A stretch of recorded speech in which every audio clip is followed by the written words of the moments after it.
কালীপুজোর ২-৩ দিন আগে আমি আর মা চলে গিয়েছিলাম বড়মার মন্দিরে। বড়মার মন্দিরে যাওয়ার জন্য আমরা সকাল ৮:৩৫ রানাঘাট লোকালটা ধরেছিলাম। ট্রেনে বেশ ভিড়, তাই মাকে আমি লেডিসে তুলে দিয়েছিলাম আর আমি ছিলাম তার পাশের কম্পার্টমেন্টটায়। নৈহাটিতে নেমে আমরা চলে গিয়েছিলাম বড়মার মন্দিরে। কিন্তু বড়মার মন্দিরে গিয়ে দেখি এবার বিশাল লাইন। আমি এতবার বড়মার মন্দিরে গিয়েছি, কিন্তু এত বড় লাইন কোনোদিন ফেস করিনি। মোটামুটি 10:45টার দিকে আমি লাইনে দাঁড়িয়েছিলাম। আর টাইমটা দেখতে পাচ্ছ না, 10টা বাজতে 5 মিনিট বাকি। আমি লাইনে অনেকটা এগিয়ে তারপর ঘড়ি দেখেছিলাম। বেশ কিছুক্ষণ লাইনে দাঁড়িয়ে অবশেষে মন্দিরের ভেতরে ঢুকতে পেরেছিলাম। অ্যাকচুয়ালি তারপরেও কিন্তু লাইন ছিল।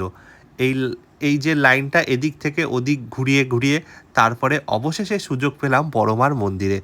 আর সামনের ভিড়টা দেখো তোমরা, বুঝতেই পারছো কতটা ভিড় হয়েছিল সেদিন। তাই কালী পুজোর আশেপাশে তোমরা কেউ বড়মার মন্দিরে যেও না, এটাই সাজেস্ট করব।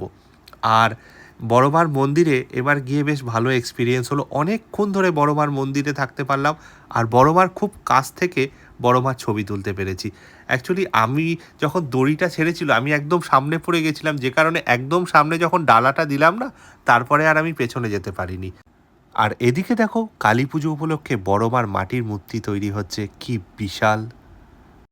বড়মার কাছে প্রার্থনা করি তোমাদের জীবন খুব ভালো কাটুক, সকল ভালো কাজে তোমরা সাফল্য অর্জন করো।